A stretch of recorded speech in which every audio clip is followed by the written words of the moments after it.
Welcome to The Good Word. My name is Vincent Goodwill, senior NBA writer for Yahoo Sports. We are part of the Ball Don't Lie Network. Get us wherever you get your podcast. This is the Wednesday episode, so there's no guest. It is just me and producer John. I am in New Orleans, where I partook in some oysters for the first time in my life. And of course, I am here for the disappointing bowl.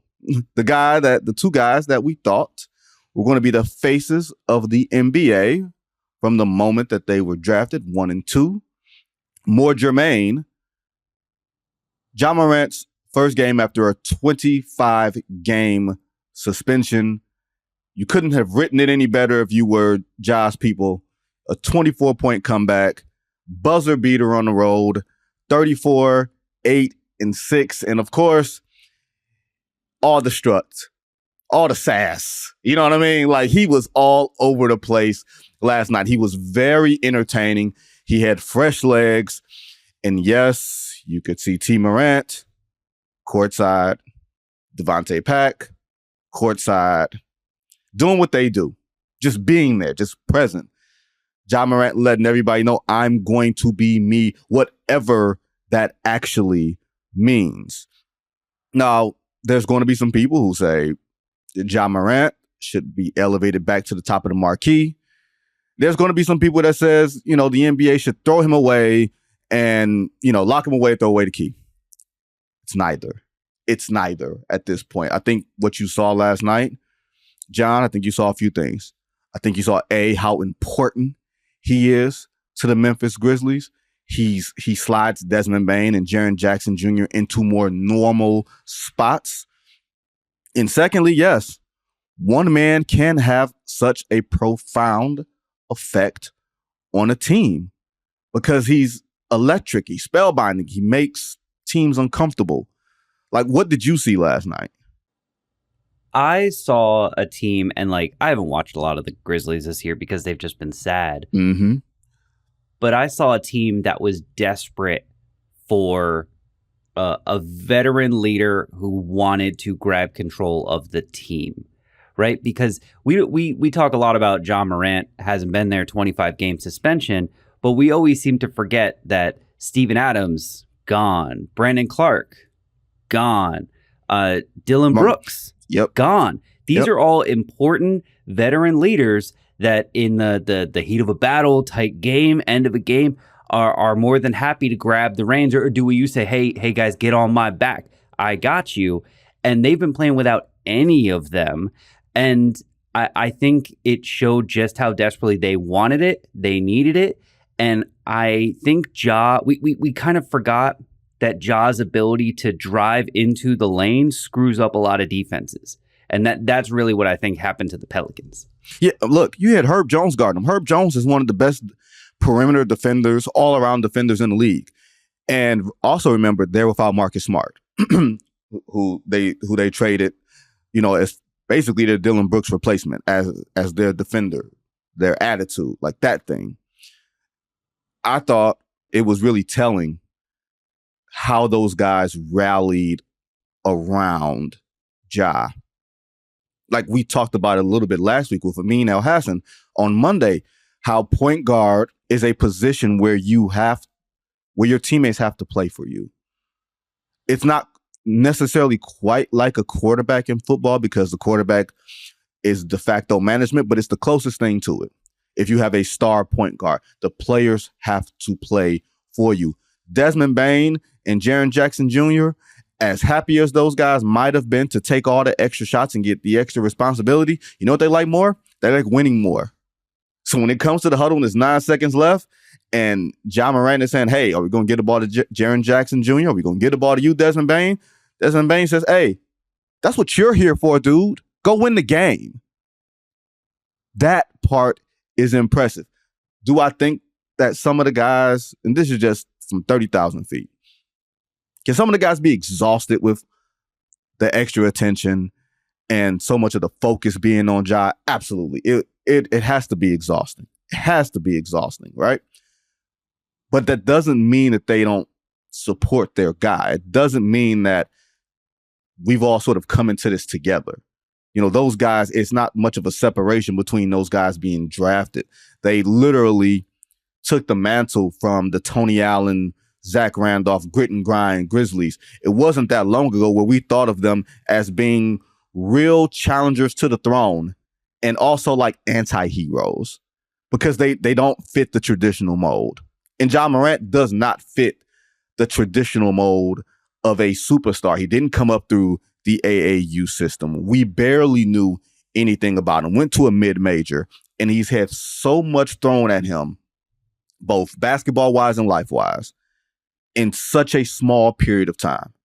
Just think a few days ago, he was taking the witness stand at a trial where he's being sued. Like it's not out of the realm of possibility that all this stuff is very overwhelming. And that's not to grant him grace. If you read what I wrote on Yahoo Sports about him, you know, last night, this morning, if you haven't, go check it out. It wasn't a whole lot of grace given there. But you just take all of those things into account. The NBA will forever keep moving. Like there's only one irreplaceable player in today's game, and his name is LeBron James. Okay? One. As we've seen, Tyrese Halliburton, Anthony Edwards, all those other guys ready to take the mantle, ready to take on everything that the NBA has to offer. And if Ja Morant wants to continue playing with guns or have his people point laser beams inside other teams' buses in loading docks, or punching kids in the face in his backyard, or threatening kids or threatening mall workers. I don't know why you at a Finish Line or a Foot Locker at the mall when you can get anything overnighted from Nike. Okay, cool, fine, whatever. But you want to keep doing that? Fine. The NBA will move on. But I think, and redemption is far too strong of a word, John. I think it's far too strong of a word. This isn't redemption for Ja Morant. He is no victim here. He just has a chance to change the narrative about him a little bit because there aren't necessarily high expectations. The league is going 25 games without him. They had an in-season tournament. He's ineligible for postseason awards. He won't even make the All-Star team because he will not have played enough games. So there will be so many marquee league events that will not have Ja Morant in it, and the league won't miss him. That's not to say people won't wish he was there. That's not to say, man, wouldn't you love to have the electricity from Ja Morant? You would. But John, this train is, nothing stops the money train. This thing is going to keep moving. Yeah. And look, some of the guys on his team probably do like the attention that Ja gets because it keeps attention off of them. But here's the thing. Not every superstar is built the same. Not every human being is built the same. Right. And some people, their brain, their personality, just who they are, is going to react differently to getting this amount of attention. Like, Derrick Rose is on that team. I don't know if you had a chance to talk with him. I think he was out yesterday. He was. I missed him. I tried to go in the locker room, and he had already pulled the Houdini act. He got out of there. Yeah, and I feel like D Rose is the type of guy that we all look back on and we're like, great basketball player, just wasn't built for that amount of attention. And right now, Ja is at the point where we're going to decide if that's how we talk about him too. Are we going to talk about him like great basketball player, could not handle all of the attention that gets thrown at him? Because with every team, there's always going to be a lot more attention given to the superstar player, right? The guy who carries us there. And some of the guys like that. Some of the guys can deal with that. And some of the guys can't. And Ja is lucky enough that the NBA, that sports, if you're good enough at them, will give you a second chance to answer that question. The thing that got me, John, was in his post-game presser, and he talked about what he had been through. And he said something to the effect of, you know, the good thing about mistakes is you get second chances. That's not always the case. You know what I mean, John? That's not always the case. You don't always get a second chance. And you don't get a second chance to make a first impression. So when people first remember seeing Ja come onto the scene, yes, there was a youthfulness and a brashness about him, but there was also somewhat of an innocence, or at least there was the perception of an innocence. He didn't come into the NBA hardened already. You know what I mean? He wasn't Allen Iverson. Like, and that's the comparison that so many people will make because, of style and, sort of the youthful troubles that AI got into. But people knew AI had a tough road from the moment he got to the league. They knew AI when he got to Georgetown. Everybody knew about the brawl in maybe it's 1993. And getting clemency from Douglas Wilder, the Virginia governor, and going to Georgetown and playing for John Thompson. Like, there was a straight line that you saw, and then Allen Iverson became the first pick of the NBA draft. Ja Morant kind of came out of nowhere. So it's not this thought of this guy is the rebel. No, this guy wasn't a rebel. He was a delightful story. And then as we meet people in his life. His dad is courtside. His boys are courtside. A lot. And not every family is going to be the Currys. You know what I mean? Not every family is going to be, Dale and Sonia while they were together. You know what I mean? Not every family is going to be this cookie cutter, cute story. Everybody comes with something. Everybody got that cousin. Trust me. Everybody has that cousin. Most of the time, you keep those people away from the cameras because you don't want anybody digging into the background. But Ja has made the decision, I'm going to be me. I'm going to be whatever this version of authenticity is for him. That is what he's going to show. And think about how quickly the league moves on. Last night I was in New Orleans. You know what name did not appear in my piece that I wrote on Ja Morant last night? Zion Williamson. Next big thing, just turn into big thing, right? I don't say that to be flippant or to be funny, but when Charles Barkley and Shaquille O'Neal come at you the way that they came at you, again, that says something. To me, that says a lot. And the NBA can quickly move on and quickly pivot because they have these old stars who hang around, right? They have the stars who hang around as long as they want. LeBron James is 55 years old, still playing. Stephen Curry might be 50 years old, still balling. They will lean on the standbys. And if the young players don't get it together, hey, Cooper Flagg, hey, Victor Wembanyama, hey, Chet Holmgren. Here's the thing about young players, though. Like, you were talking about Iverson, and we always knew him, but we always set up the next step for that player. We're always watching. And when Josh showed up, rookie year, we're like, oh my goodness, this guy's getting all the highlights because that's all we need rookie year, right? And then he gets all the highlights and we're like, okay, can you win? And then Memphis builds a team around him. They draft Desmond Bane. They trade for Steven Adams. And we see them win in the regular season. We're like, okay, can you handle when the pressure gets turned up in the playoffs?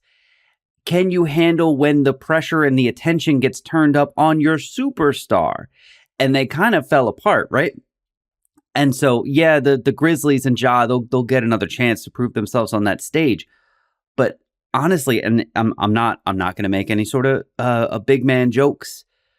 The thing that's worrying me about Zion is right now we're like, okay, you can do the highlights. You can be a very efficient player in a regular season game, but can you do it on a national game, a game everyone's watching? Can you do it in an in-season tournament game that feels like a play? Like, it seems like when the pressure gets turned up, Zion's numbers and his effectiveness goes down.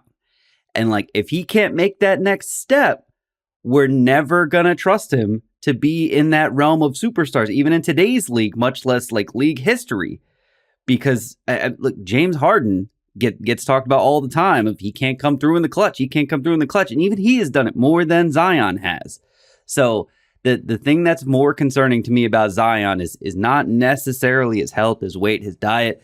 Well, all the rumors coming out in New Orleans talking to him and he's not listening. It's the simple matter of when the pressure gets turned up, he seems to be a less good basketball player. Well, to be fair, he was a game time decision last night. Yep. He was. So you give him a little bit of grace, but I barely remember him being out there. He had one explosive play, and he's at the stage of his career. He's at 23, 24, where explosion should be it. That should be the name of the game. Dunking on everybody, embarrassing people all the time. And now it looks like he's sauntering up the court. And I want, like sad isn't the word, like we talked about a little bit with Amin on Monday, so we don't have to necessarily get into it too deep here, but you don't know if your franchise can trust you. And from the league standpoint, they don't have to market you. And there's a lot that could have been riding on Zion Williamson. Jordan Brand, the NBA, the Duke pedigree, all of that. Like, it was perfectly set up for him in a different way than it was set up for Ja Morant, because Ja went to a smaller college, and believe it or not, colleges still do matter. Like, drawing that straight line between where you go to school, even if it's just for a year, and letting people get to know you, that does a lot. That does a lot. But just in general, back to Ja, incredible game last night. All he has to do is be incredible at basketball, y'all. That's it. I don't want him to worry about trying to be a Bible-toting citizen. He don't have to lead Bible study. He don't have to do Sunday school. Just stay out of trouble. Just stay out of trouble. And you wonder, especially, not just because he's Ja, you never know if someone has truly learned their lesson, or if there's more levels to hit, if there's a rock bottom to hit. You don't know. In one game, as spellbinding as it was, and that scene in Memphis tomorrow night, Thursday night, is going to be raucous. They love that man. They do. But it's one game, and Memphis is still third from the bottom in the Western Conference. They have plenty of work to do. Ja Morant misses games. People forget. Ja Morant also misses games for reasons besides suspension. You know what I mean? Like, he misses games for injuries too. They can't afford for him to miss any more time. He's too important to them on the floor. Now they're behind the 8 ball. Will they get a burst, a rush? Absolutely. He's got fresh legs. He couldn't wait to get out of there. He couldn't wait to get out there last night. And once he got his wind and everything else, it was, once again, y'all, spellbinding, electrifying, all of those things. And that team is built for him to be great. They need him to be great. What you got, John? This is a personal thing for me, because he's not the first one to do it. And as a matter of fact, this is becoming a regular thing. But someone coming back, especially from suspension, we've seen it with Draymond. Now we've seen it with Ja. I'm sure there's been other people. The I keep receipts thing. Oh, yes. He yelled it as he's going down the tunnel into the locker room. This is a boogeyman that players try and use to scare people in the media, because he's not saying, Vinny Goodwill, I read what you wrote. Right. I listened on your podcast. He's saying, hey, everybody, I'm everywhere, and I'm keeping notes on the things that you are saying about. No, he's not. No, he's not. He's not doing any of that. And maybe his boys are doing it for him, but I kind of doubt that too. But that's meant to tell the media, hey, be careful what you say about me. Right. Be careful that it's just a boogeyman, and I'm tired of it, man. No, he pays attention to what's said. I'm sure he watches television. I'm sure he may not know what I'm saying, but he knows what some people are saying. I firmly believe think about it. He's on Instagram all the time. He lets you know he's on Instagram all the time. He might be paying attention to bots, but he's paying attention. It just feels like that statement, and I know end of the game, he's celebrating, he's having a good time. Mm-hmm. It just feels again like, man, focus in the wrong place. Of course. He's not he's not caring. Like, I'm sure he's caring, but like, just celebrate the win. Be excited to be playing basketball. Hey, that's me. Like, what would Jimmy Butler be saying? And that's actually Jimmy Butler might also be saying, I keep receipts. Look, man. But Jimmy does keep receipts. Jimmy Butler loves to be the asshole, okay? Don't you worry about that one. Right. But like, just be happy you hit the shot. I'm back, right? Like I'm back, which I think he yelled after he hit the game winner. Yeah, he said that and something else after that. A word that I'm not allowed to say on these airwaves. Okay. Well, and that's why I'm not saying it on the airwaves. There you go. But like to take that moment and turn it into, hey, everyone, I'm going to get revenge on you because I know all the things you like. It doesn't have to be that way. So that's just a personal gripe of mine. Well, hell. He had the guns. Who he's going to get revenge on? His boys? I'm going to get revenge on you for turning on IG Live. That's your fault, fool. Like, I don't get, who you going to get, like, for people holding you accountable. That's what you're going to get revenge on. Okay, cool. Whatever. John, you have gotten me annoyed. I keep receipts. I laughed. I did ask him about it after the game. He said it was self-explanatory. I gave him the runway. But John, let's talk about a good basketball team. Can we do that? Can we talk about a good basketball team right now? Let's talk about a good basketball team. The team that has the longest winning streak in the NBA. A team whose stars have played in almost every game. A team that we only pay attention to when it's an all-out mess. Ladies and gentlemen, the Los Angeles Clippers. 16-10. Top 10 in defensive efficiency. Top 10 in offensive efficiency, 5th best net rating in the NBA. They've won 8 in a row? I think not the Celtics lost last night. They have the longest winning streak, or they had the longest winning streak. The Celtics, I think, won 5 in a row. But 8 in a row, 9 out of 10. Kawhi has played every game, y'all. Kawhi Leonard has played every game this season. Small sample size. And because we're talking about it, he might mess around and miss tonight. But he's played every game. Paul George has only missed 1 game. They're playing the loads of minutes. James Harden, everybody has talked about how great the Philadelphia 76ers look with James Harden gone. Tyrese Maxey, Joel Embiid, all the good vibes, right? Quietly, James Harden is playing excellent basketball in a much more difficult, shall we say, situation to get himself acclimated to. He's gotten himself acclimated to playing with Kawhi and Paul George. Russell Westbrook has gone to the bench and hasn't publicly been crowing about it. Like, that is a win in itself. Ty Lue, y'all have heard me say this before. I'll say it again. One of the 3 best coaches in basketball. Period. The list starts with him and Eric Spoelstra, and everybody else gets behind them. I don't know who number 3 would be. The list starts there. James Harden, in this month, 33 minutes a night, 20 points, 10 assists, 5 rebounds, 51 from the field, 48 from 3, y'all. 48 from 3. Like, this is efficiency. He looks in shape. He looks engaged. It's time to give them a little bit of credit. It is, I won't say beyond time, but it's time, right? And the biggest thing for the Clippers, because I've been a member of, if the Clippers can put it together, Hive. That's where I was. That's where I've been. If the Clippers can put it together.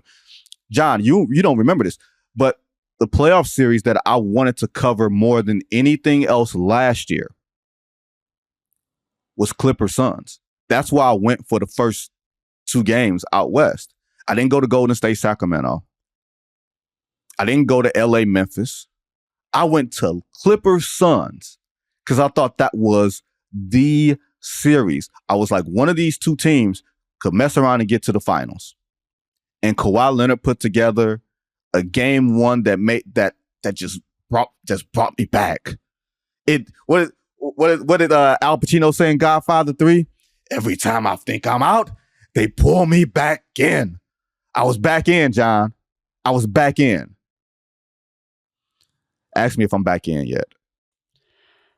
Are you back in yet? I think you should be. Are you back in yet? I'm jilted.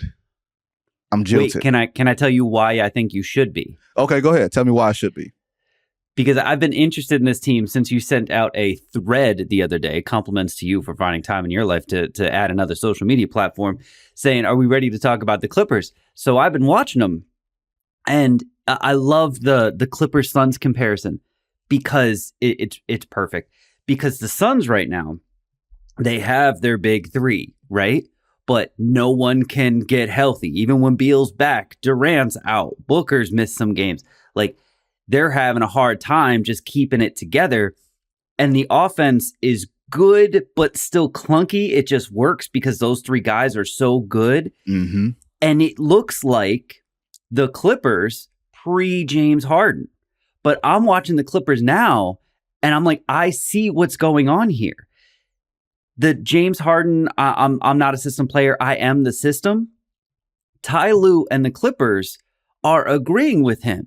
You are our offense. You are the system for the first 3-ish quarters of the game. Mm-hmm. And then in the fourth quarter, when things really need to be at their peak and we need to lean on our stars. You know whose hands the ball is going in. Exactly. But like, if you look, like, here's Kawhi's usage percentage since he got to the Clippers year by year. 33, 28, 27, 25 this year. It's just going down and down. Paul George, since getting to the Clippers, 29, 30, 33, 29. This year, 26. So those guys are spending less time with the ball in their hands. They're spending less time with defenders all over them. And I think you called this, man. You were like, the James Harden trade to the Clippers will work if James Harden can simply take some of those high leverage minutes off the bodies of Kawhi and PG and keep them healthy enough that they're ready come playoff time. And right now, that is exactly what it seems like is happening. James Harden is not the guy they need to win the championship for them or even win the fourth quarter for them. He's the guy who needs to keep them in the fight until the fourth quarter so that Kawhi and PG can stay fresh. Then turn it over. Then you turn it over. You say, here. You hand it to the lead singers. You know, our song just has a cool, like, you know, every singing group got a dude that can kind of sing. And then you turn over to the dude who really can sing. You know what I mean? Then you turn over to David Ruffin. Then you turn over to, you know, Raphael Sadiq and Tony. Then you turn it over to Casey Haley. Take us home. Take us to church. That's what it is. And here's the thing about those three guys playing together. The Clippers are one of the top 3 best three-point shooting teams in the league. Whoever your third option is, and in this case, it's actually the main ball handler in James Harden, which is a weird thing, the third option being technically the point guard who dominates the ball.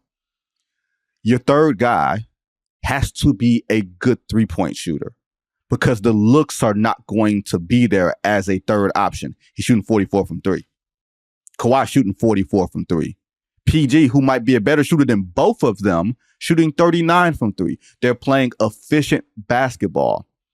So, John, if you ask me if I'm back in, I'm not back in yet. Because you know why? It's December. You're going to take me for no fool. Yeah, I mean, that's a good reason. That's a good. I mean, I see all these people talking about, defensive player of the year is already locked up. It's Rudy Gobert. It's December. We have so many more months of basketball to get to. But the theory the Clippers had when they traded for James Harden seems to be correct. The answer is it correct enough? Or the question is it correct enough that it will be true at the end of the season as true as it is now in December? Well, they've got questions because I have questions about size, but they play almost with one big on the floor. Only one big on the floor, and they run the smalls out. They run out Terrence Mann. They run out Norm Powell. You wonder if they're going to get beaten up and bludgeoned by the likes of Denver, like by the likes of the Lakers, because the Lakers can play so big. And because PJ Tucker is, basically said, I'm out here doing aerobics, you know what I mean?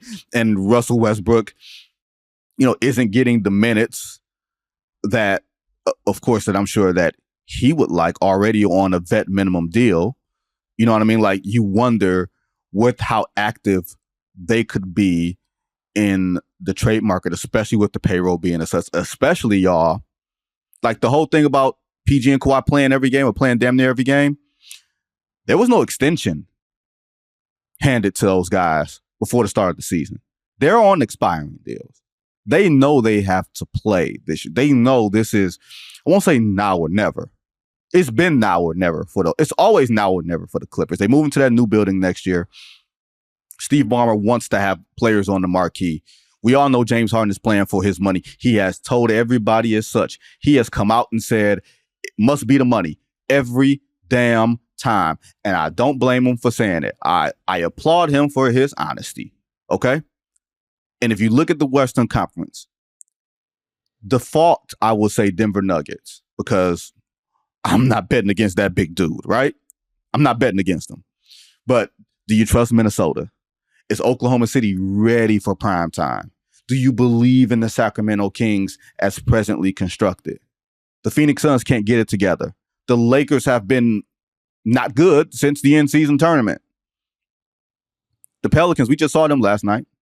The Grizzlies, we have no clue if they'll get their stuff together. The way that the landscape looks, it could almost be an NCAA tournament sort of thing, where depending on the matchups, will determine the conference final, will determine who gets there. Golden State, last gasp, right? They had a great comeback against Boston last night. On a given night, they can give it to you. On a given night, they can hit those high notes. I don't know if they can do that for months at a time, playoff series at a time.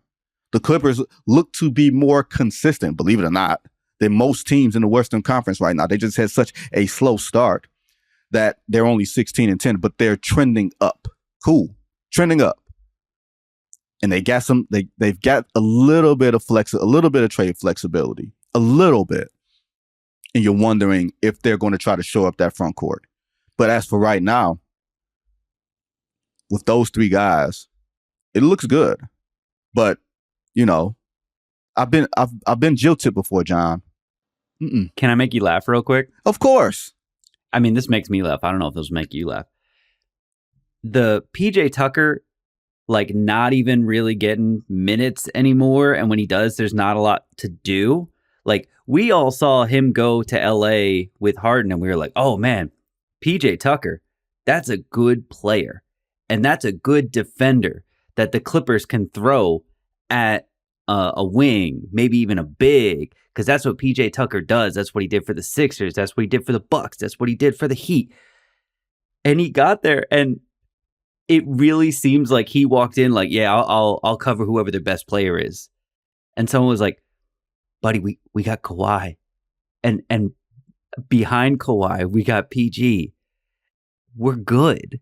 Like, we don't need those services, which means that he might be able to be of value to someone else in the trade. But it's just funny to me that PJ Tucker ended up on the team with like the fully realized, much better version of PJ Tucker like twice.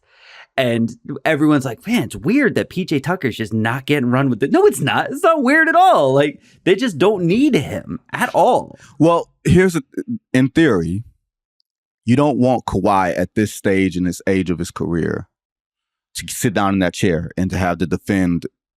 Hardly anybody does that. I'm gonna be perfectly honest.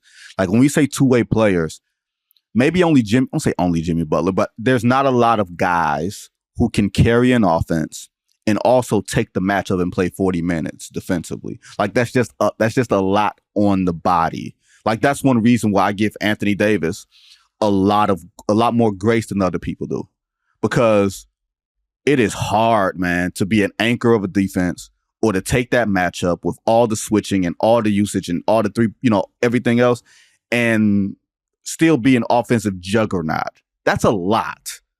Yeah, it is. It's a lot. But the Clippers are interesting.